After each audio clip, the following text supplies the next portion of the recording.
Welcome back, everyone. We are two dudes talking 80s. I'm John. That's my partner in crime, Lewis. Ooh. And I don't know that the shirt that might be a premonition of something to come. Eh, What we're talking about today is we're talking about businesses that no longer exist, that were really important to us in the 80s. They didn't have to start in the 80s.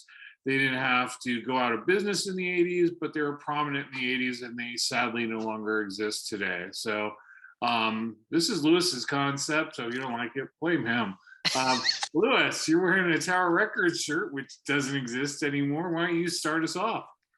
Excellent. I'm going to take a mental walk through the Fashion Island Mall, and I am going to pick out stores that I used to buy things at there. The first one that comes to mind is Miller's Outpost, and I would buy, my jeans there. I bought my Levi's jacket there. I think I bought Sperry topsiders there. I bought my OP sweatshirt there. I was a very confused adolescent because I just did all these different styles, and I grew up into this sort of very confused adult. So at least I'm staying consistent. But yeah, that's one of those that I fondly remember, like when I was just getting into high school and going there, and it's like, yeah, cool. I got my OP sweatshirt. This rocks. I loved it, loved it, loved it. How many of those items do you still have? I have one OP sleeveless shirt, and I wish I still had my Levi's jacket. I have I my was topsiders. surprised you don't have the jacket. Yeah, I actually wanted to get another one, but they don't make them in that style anymore. They're sort of not 80s, and I don't dig the new ones that they have. I still have the topsiders. I still have those somewhere. All right, very good. Well, I'm gonna start off my list. Probably if you didn't live in San Mateo, you never even heard of this place because I think it's the only one that ever existed. So back in the 80s, the El Camino Real was a local spot where people used to cruise. You used to cruise the L on the weekends. We had nothing else we could do when we were kids. And there was a restaurant. It was like a 50s themed diner with the skating waitresses and everything. And I couldn't remember the name. Luckily, you remembered. And it was called Carozzi's. And so back on Friday and Saturday nights, me and my buddies, we used to go out. We'd go to Carozzi's, and because we were, teenagers and had no money, we might order like a soda or something, and we'd hang out there, talk BS, and talk to the waitresses that were there. And it was always a really good time because we got to know a lot of the waitresses really well, and they'd inevitably come up to us and go, hey, this guy ordered like this burger and fries and he had a split, but he paid for them. So you guys want them?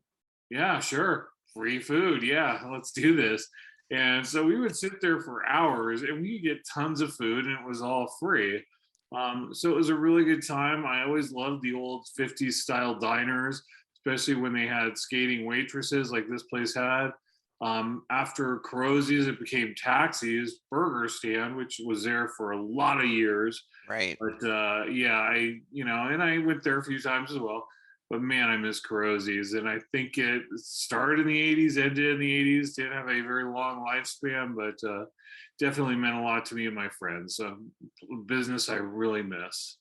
Super good call out. I never went, and I really regret not having gone. And I was pretty frugal back then. I mean, I'm still frugal now, but I remember people saying, "Oh, it's really expensive." It's like, "Now I'll just go to Burger King then." But I Hey, I all you had really to do was meet the waitresses and get to know them and be friendly, and they would have hooked you up.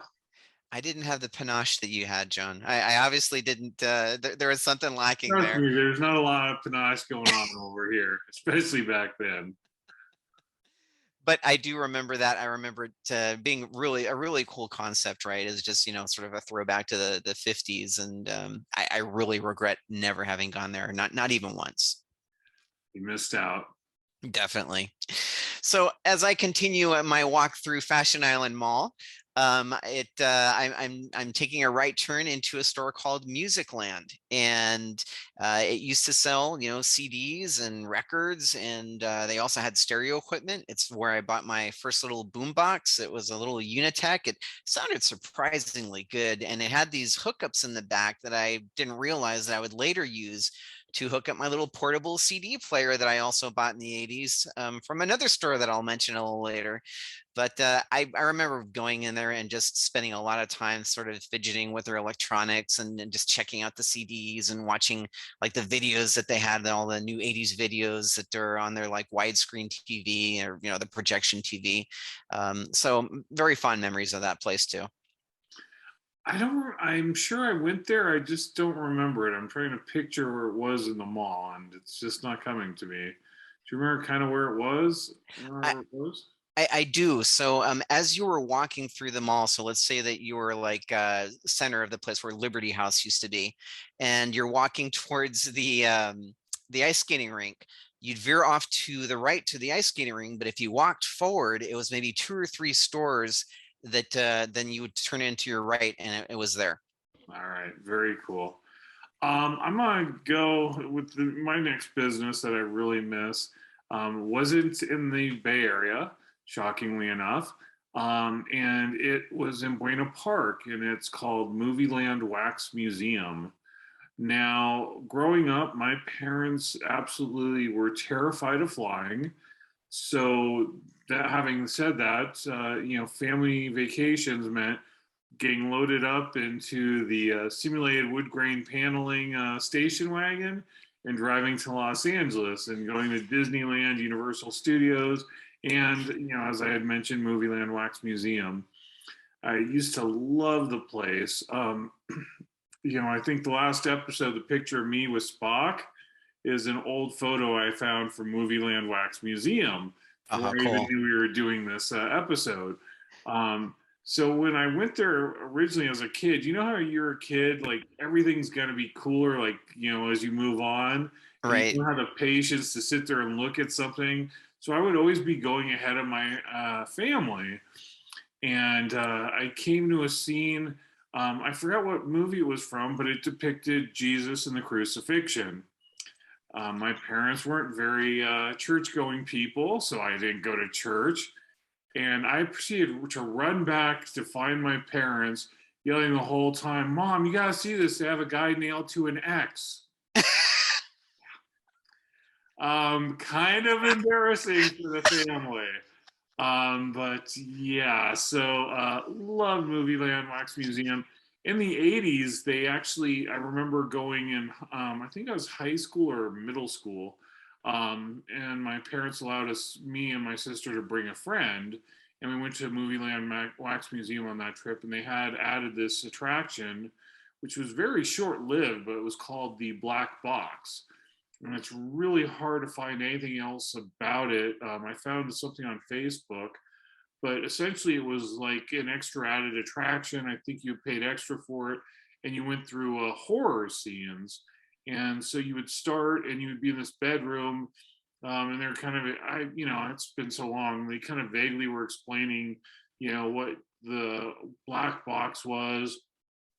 All of a sudden, the lights go out, and you hear the theme music for Halloween, and like the bed flipped over and the guy was in the bed with his throat slit.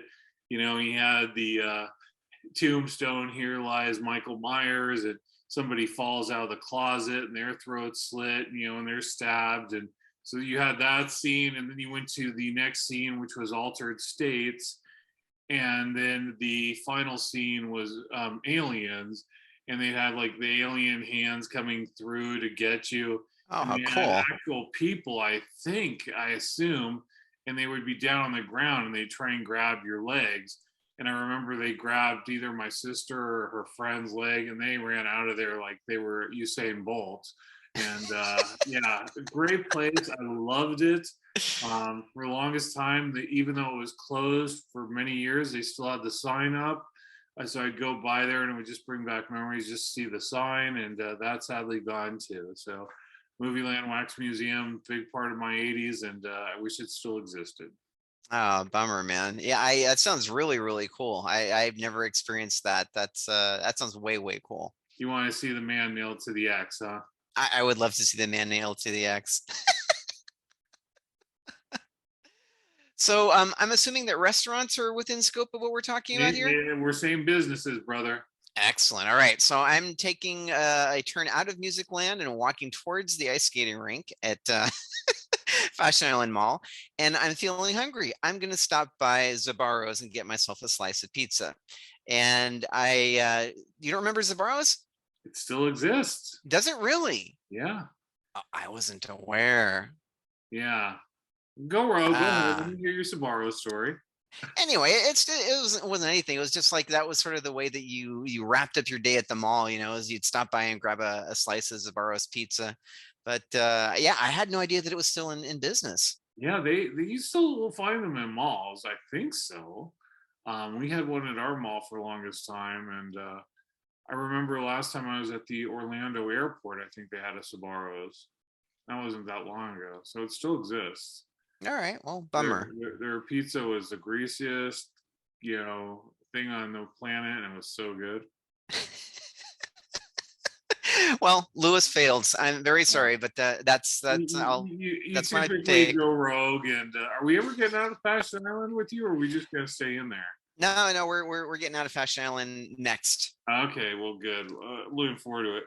Um, there was a place that I think it even was a part of the Music Land or the same parent company that came out in the late 80s. And man, I spent a lot of time and I spent a lot of money at it.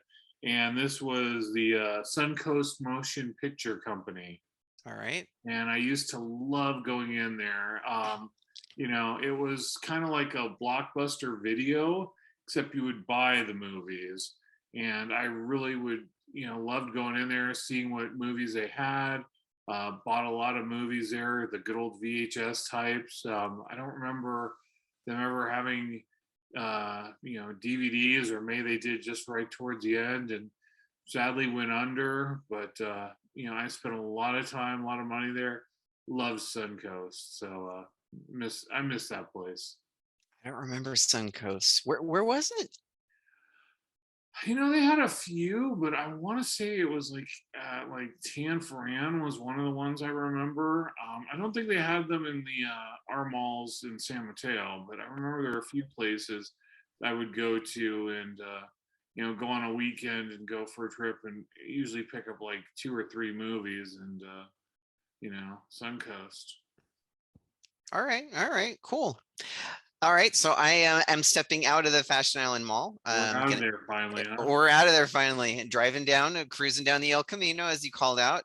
And I'm going to mention a store that was somewhat competition to Blockbuster, and it was in San Mateo for quite some time. It was called The Warehouse.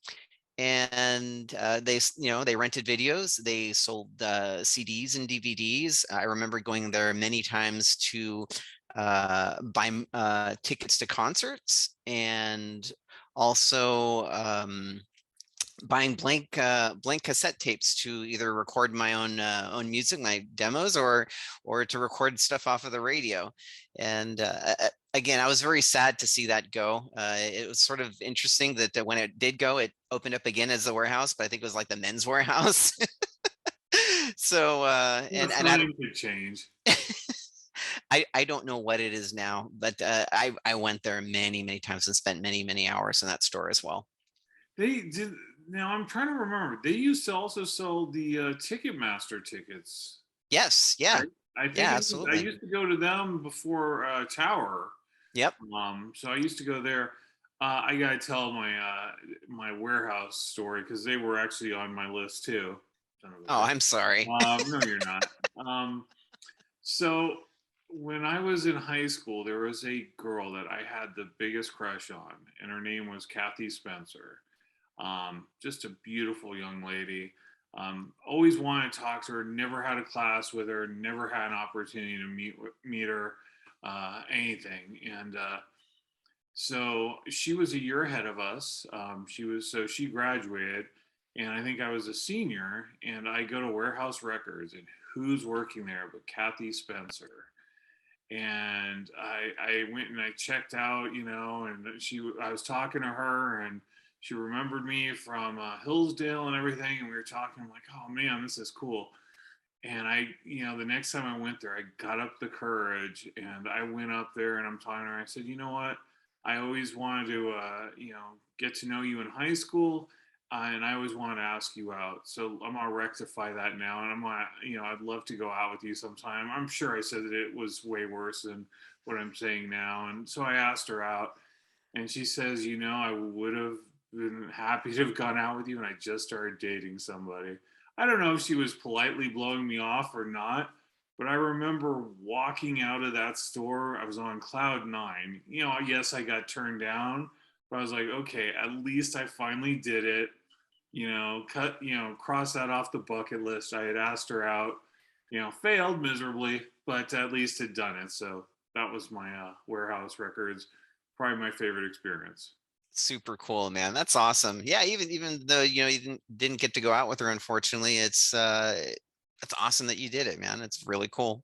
And the funny thing is, shortly after that, like a few months later, my sister had gone to some party, and she goes, "Oh, I met some girl who knew you," and I'm like, "Oh, who's that?" She goes, "A girl named I think her name was Kathy Spencer." And she's saying she, knew you and she really liked you and blah blah. My sister's like, you should ask her out. I'm like, well, did you get her number for me? Do I? And she goes, oh yeah, I guess I didn't think about that. I never saw the girl again. So, you know, if anyone knows Kathy Spencer, I'm happily married now, but I hope she's doing well. She was very nice to me, so and let me down easy. Anyway, I'm gonna move on now. All right. We're gonna go to a place that, yes, it still exists, but doesn't exist the way I remember it. And that's Marine World Africa, USA. Nice. And that was in Redwood Shores, which is now the home of Oracle. And, that was the first place that it was a theme park, kind of like a SeaWorld, that kind of type of park. And it was the first theme park where my family actually had season passes. So I remember, in the 80s, my dad would come home from work. He usually got off work early, and he'd tell us the day before, hey, when I get home, let's go to Marine World. And we'd cruise to Marine World Africa, USA, and, go there. And so it was a pretty special place for me. I actually rode an elephant there. I rode a camel there. So those Nice. were bucket list items. They actually, if you ever see the movie Orca, I know it came out in the late '70s, but a lot of the scenes were filmed actually at Marine World, using the killer whales that Marine World had in their show. Oh, And wow. to this day, I still remember Nepo and Yaka. Yaka. Oh my gosh, I Yeah. remember that. Yes, and so I loved it. And then sadly, right before they closed, they had added water slides, and those were the first water slides I remember. And they had, I mean, I think they had like 3 or 4 slides, and that was it. And they just kind of went straight down. They didn't really do much more than that. But I thought it was the coolest thing in the world because I had never seen water slides before. And sadly, they left. They moved to Vallejo, but it never was the same for me. And I don't think I've ever gone to the park in Vallejo. So Marine World Africa USA died in the mid '80s when they closed. The location in Redwood Shores. Yeah, it was really cool to have that in our own backyard, right? It was something that I didn't realize how cool it was until it was gone. I actually went to the one in Vallejo, and it's cool, but it doesn't have the same charm. And I don't know if it's just because that's what we remember as when we were kids. But it's got a lot more rides and stuff. It's not so much focused around the animals and the shows. It's cojones. So yeah, I hear you, and yeah, very cool, very cool memories of that place as well. Yeah, and one of the other things, I mentioned Orca. In the original Star Wars, the beasts that the Jawas were riding on in the original Star Wars, those were actually Marine World Africa USA elephants. Wow. They had costumes for the elephants, so you couldn't tell that they were elephants. And I remember they used to have those on the costumes for the elephants on display as well from the original Star Wars. Ah, how cool. I don't remember that. How I remember it, I'll never know. But anyway, Excellent. So I'm still cruising the El Camino. I just finished picking up my burger at Burger King, and I because am Dorothy was too expensive. because Carosi's is too expensive, man. And I didn't have the panache that you had to actually sweet talk the waitresses and get free food, or either that or didn't have the foresight or wisdom. But anyway, I am walking towards the store that had all kinds of electronics, and I spent a lot of money in this store. I miss this store. I miss stores like it because one of the things that I hate about buying stuff online, which is where everything is really going towards, is you can't listen and go, oh yeah, this sounds really good, or this doesn't sound really good. You've got to depend on descriptions. But anyway, I'm babbling a little bit, and it is The Good Guys. I spent a lot of money there, car amplifiers and stereo. The first stereo that real stereo I bought was from there. And yeah, again, the first CD that player I got was the little Sony. I've actually still got that somewhere. I've got everything, but yeah, and yeah, I used to love that store as well. I went there a lot. I didn't go there probably quite as much, but I did go there very frequently. One of the things I always liked about them is, like you said, you got to try things out. And I remember, like, I'm not a name brand person. I look for what's going to sound best or whatever, especially with stereo equipment. And so, they would, you could bring a tape in, and, like, it's like, if I'm gonna listen to metal, I want to hear heavy metal, and I want to know what's gonna sound like for heavy metal music. So I remember popping in tapes, and then I, like, maybe, this deck, and I put different speakers on, and it would let you try the different combination of speakers, and I absolutely love that. So you're right, it is something that I miss. Even when you mentioned Miller's Outpost, the opportunity to, I know these stores are going the way of the dodo bird, to be able to try something on, and you know um, I miss that. I like the physical stores for things like that. So excellent call. I guess this is it for me. And there were a couple that I was thinking of, but probably because this store meant so much to me, or this business, I have to go with the Record Exchange. And, Nice. they had the original location in San Mateo, then they moved a couple times to Burlingame. It's two different locations in Burlingame. Good old George Lairfield and his cast of characters that all work there.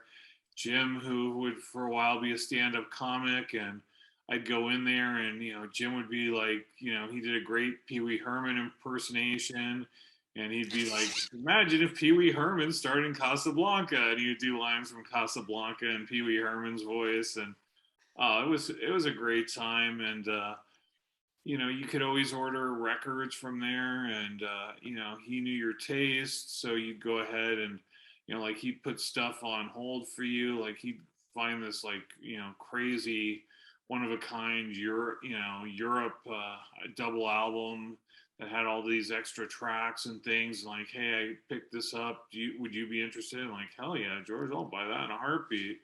Promo stuff. And his I think the guy's name was Mike that always sold the bootleg tapes and stuff like that. But you meet people there, you talk music. They had the in store with Raven that I went to, which was really cool.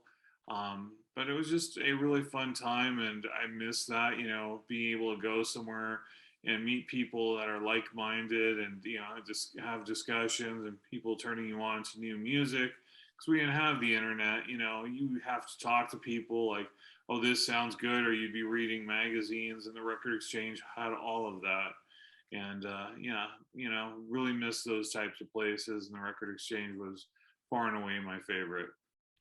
super charming place.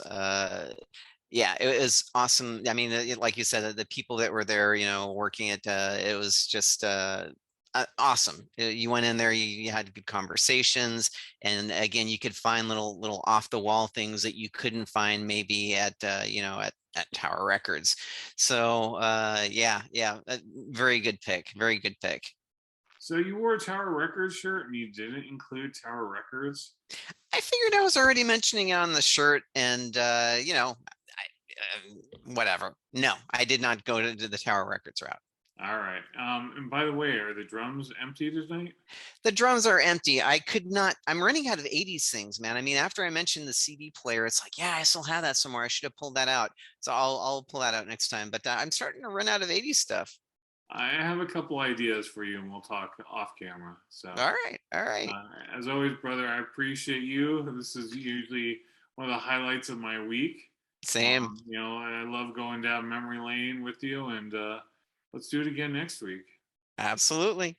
Take us out, brother. Peace out. Thank you, guys.